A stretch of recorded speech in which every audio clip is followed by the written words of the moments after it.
We have with us Magnus von Horn, the director of the highly nominated Girl with a Needle, a Polish, Swedish, Danish co-production that's got a high chance for winning the Oscars this year. Magnus von Horn, thank you so much for coming here. Thank you. So out of your 17 wins so far and 10 nominations for The Girl with a Needle, which of those gongs made your heart aflutter? I don't know. I think all of them made me really happy. I mean, the nominations, which, you know, one of the nominations would be, let's say, having the premiere in Cannes, which was a huge, dream come true for all of us. I think in the team we have worked many times before, so that was a place where we, our top kind of dream where we wanted to present the film. So that was a huge honor. To win so many prizes in Gdynia was also a big thing for us. It was a moment when we felt that the film really resonates well in Poland, or maybe better than we expected it. The way people spoke about it, the way the audiences appreciated it, so that was also a very special moment. But I mean, every award, every nomination for the film is amazing, because it means a jury picks it, and juries, I mean, they go left, they go right, they have their opinions, right? So when it happens, it feels like a proof that the film somehow reaches through the screen to someone and means something. So it's a great compliment and a proof that the film works and tells something. And this movie, The Girl with a Needle, was described as a psychological thriller, an art house exploitation movie. You, as a director, how would you describe your own movie? I would say it's a horror drama, but not a horror in the sense of a genre horror. I thought it's interesting when you say exploitation movie. I would never call it that, but it's an interesting definition of it.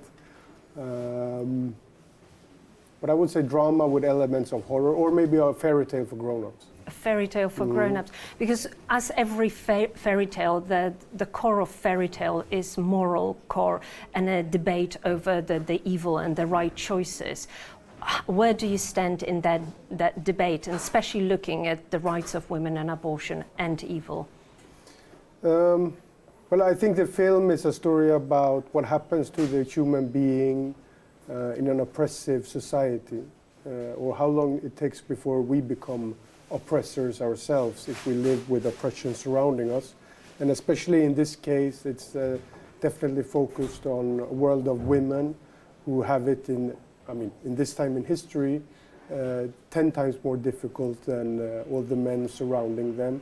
And they are really the most oppressed people in this society, which also creates a kind of a scary sub-world when there are no alternatives and no one offers you help. Then where do you go, and what are you ready to do? And that's, in the film, in a quite extreme sense of all those meanings, but it's extreme in the sense that when we look at something extreme, we can find comparisons to the world today, where it's maybe not as obvious as it is in the film. So I think it's a way of, showing a kind of crooked mirror of the world we also have today. It's like asks the question of what kind of society do you live in?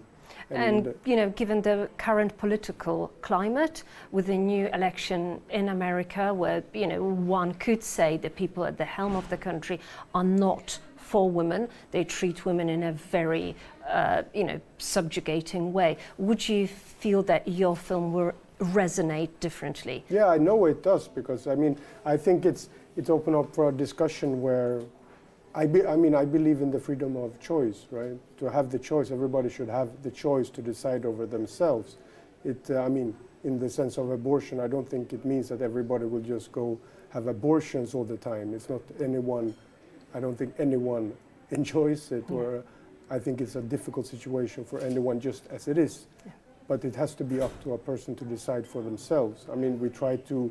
We see it in any other aspect when we try to decide too much of the private life of citizens, and it never works out. it's a strange idea when just trying to control people. So your movie, on one hand, is very resonant today. On the other hand, stylistically, it reminds many viewers, me included, of the German Expressionist movies. How much your cinematographer, Michał Dymek, how much he took part in that artistic process? Very much. I mean, we make the film together. We develop it visually very much together. So it became, I mean, a way for us how to make this kind of time travel for the audience, to make it interesting for the audience. So we're setting the film in a time where films, or let's say German Expressionism was very popular, but that also comes from, let's say, First World War and the world surrounding that at the time. So how do we use and be inspired by those images to make our film?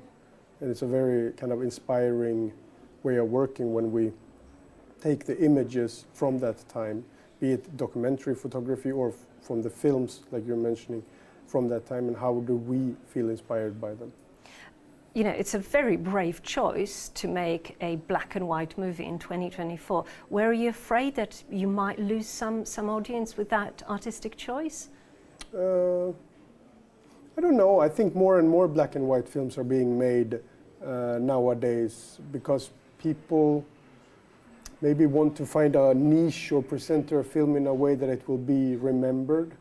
I'm sure there's always like going to be losing audiences, let's say, or people who don't want to watch black and white films. But I think this film has another level of the story and what it is about that is already kind of dividing audiences. Like if you want to watch a film about this topic, I think that's stronger than if it's in black and white or color, actually. So we discussed the cinematography, but for a viewer, the other striking element is the soundtrack, is the music. Very, you know, another bold choice. Can you tell us more about it? Well, I think it's important for this film was to have a modern soundtrack, or with a modern bass, and I worked with a very kind of contemporary electronic noise-based musician whose name is Frederica Hoffmeyer, goes by the stage name of Puse Mary. And her music is like as far away as from, let's say, music from the time period or 100 years ago. And I felt that was very inspiring and a way to also make the film modern in a sense, or for the audience to think about it differently than it's not just a costume drama.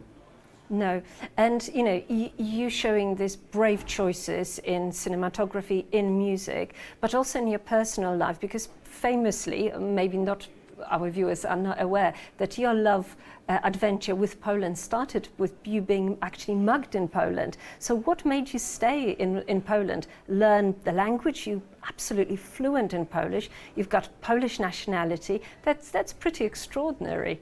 Yeah, I mean, I moved to Poland 20 years ago. I had some bad experiences, but a majority of my experiences have been very good and shaped the people I have like surrounding me, my wife, my 2 kids, all the creative people I work with Mariusz Budarski, my producer, Michał Dymek, Jagna Dobecz, Agnieszka Glińska, all these people, Małgosia Fudala, have like been working on this film, but not only this film, also films before.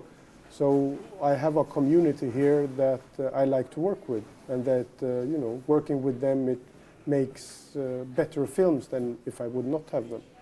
So it's I would say it's not exactly about, you know, Poland as a country. It's the people I have met here and the people that surround me and the film school I went to and the community I have. And that community feel around cinematography. Are you feeling this community developing and building here in Toruń at this festival?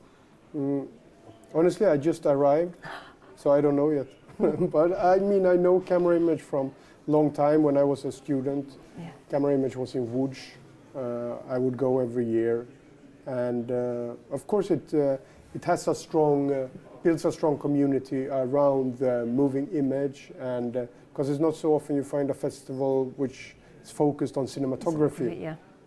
It's rare, so it has a different kind of focus, which creates a different conversation and spotlights something different than from most other festivals, which, I mean, it has its effect that it lifts up the cinematography. It does lift cinematography, but this year, slightly controversially, also spotlight the fact there are very few women cinematographers, and certainly here, you know, in the market space where all of the new gadgets and cameras are, what you do see is that 90% of young budding cinematographers are men. What would you say to that? Are we waiting for some big tidal wave of change, or will cinematography still remain a male zone as it is now? I don't know. I think like any kind of work needs a diversity and it needs a mix. I teach at the film school in Łódź. I remember when I went there, the cinematography department, there were much less women. And for different reasons. I think they didn't feel maybe so welcome. I see today there's much more women studying cinematography, which is a great sign. I think with the controversy around camera image the last couple of days as a festival, it's very right way that there have been like reactions around the world. Films have been pulled out, people have refused to come. It's a sign that things are changing, and that there's not a feeling of very important urge not to accept a narrative and a subject language that is being used that comes from a, let's say, an old world. Yeah. So it's like a kind of, let's say, like you take the temperature of where the world is at this moment, and I think that's great. So all these reactions and that is being spoken about, what Marek Żydowicz said and the way he sentenced his thoughts is, I think, very good, and it should continue, and it should be strong reaction. And is there still a famous Polish school of cinematography? Because for years we always thought that maybe Polish film industry as such is not the strongest, but the one good expert into Hollywood that we have from Poland is the quality of cinematography. Would you agree with this? Yeah, I think that what cinematography is about the relationship, the cinematographer and the director, because I think in Poland that's promoted almost, it's like more important than the director's relationship to actors.